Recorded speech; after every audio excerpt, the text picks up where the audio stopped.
प्रणाम दोस्तों, कैसे हैं आप लोग। स्वागत है आपका कहानी संग्रह में। एक छोटी सी पर बहुत ही बेहतरीन कहानी के साथ फिर से हाजिर हूँ आपके पास। ये कहानी बुद्ध के जीवन की है। बुद्ध और आनंद, जैसे कि आप जानते हैं, बुद्ध ने अपना सारा जीवन विहार करते हुए बिता दिया। और जब तक बुद्ध विहार करते रहे, आनंद उनके साथ रहे। आनंद उनके बुआ के बेटे थे, जो उम्र में उनसे बड़े थे पर बुद्ध के शिष्य थे।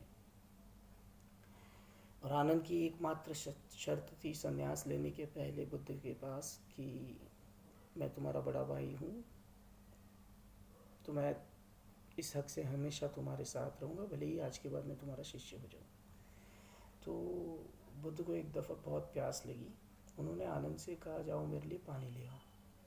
अब आनंद जैसे ही पानी लेने जाते थे नदी में, तो नदी का जल बहुत साफ़ हुआ करता था, पर आनंद अपने पैर नदी में रखते थे तो बहुत सारा कीचड़ ऊपर आ जाता था और पानी ख़राब हो जाता था। तो इस प्रकार आनंद पानी ला ही नहीं पा रहे थे।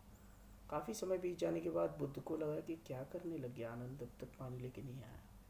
फिर कुछ देर बाद बुद्ध ने देखा आनंद खाली हाथ लौट गए। तो बुद्ध ने पूछा, क्या हुआ आनंद, तुम पानी लेने गए थे, पानी लेके नहीं आए। तो कहे, बनते मैं जैसे ही पानी लेने नदी में उतरता हूँ तो नदी का जल तो साफ़ होता है, पर मेरा पैर रखते ही उसमें से सब मिट्टी ऊपर आने लगती है और वो कीचड़ वाला पानी हो जाता है। तो मैं वो पीने के उपयोग में तो नहीं ले सकते, और आपको मैं कतई ऐसा पानी नहीं पिला सकता। तो क्या करूँ बताइए आप। तो बुद्ध कहते हैं, तुम अगर नदी में उतरो पानी लेने और कीचड़ ऊपर आता है तो कुछ क्षण प्रतीक्षा करो और समय दो नदी को। वो थोड़ी देर बाद वो कीचड़ अपने आप अपने स्थान पर बैठ जाएगा और जो शुद्ध जल है वो ऊपर तैरने लगेगा। आनंद दोबारा जाते हैं बुद्ध की बात सुनकर पानी लेने, और जैसे बुद्ध ने कहा था वो वैसे ही करते हैं। पानी में पैर रखते हैं, पूरा पानी मैला हो जाता है, पर वो कुछ पल खड़े रहते हैं, सारा कीचड़ मिट्टी नीचे बैठ जाती है और फिर से वो शुद्ध पानी बहने लगता है। आनंद उस पानी को एक बर्तन में भरते हैं और बुद्ध को पिलाते हैं। तो हम सब की भी यही कहानी है।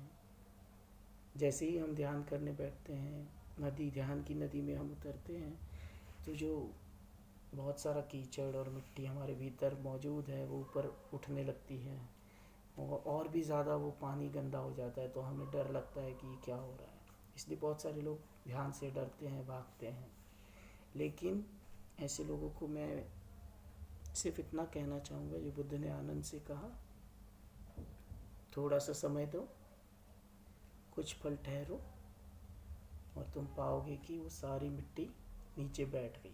तुम पाओगे वो सारा कीचड़ नीचे बैठ गया और ध्यान का एक शुद्ध जल तुम्हें प्राप्त होगा। ध्यान करते रहें, मज़े में रहें, मज़े करते रहें। धन्यवाद।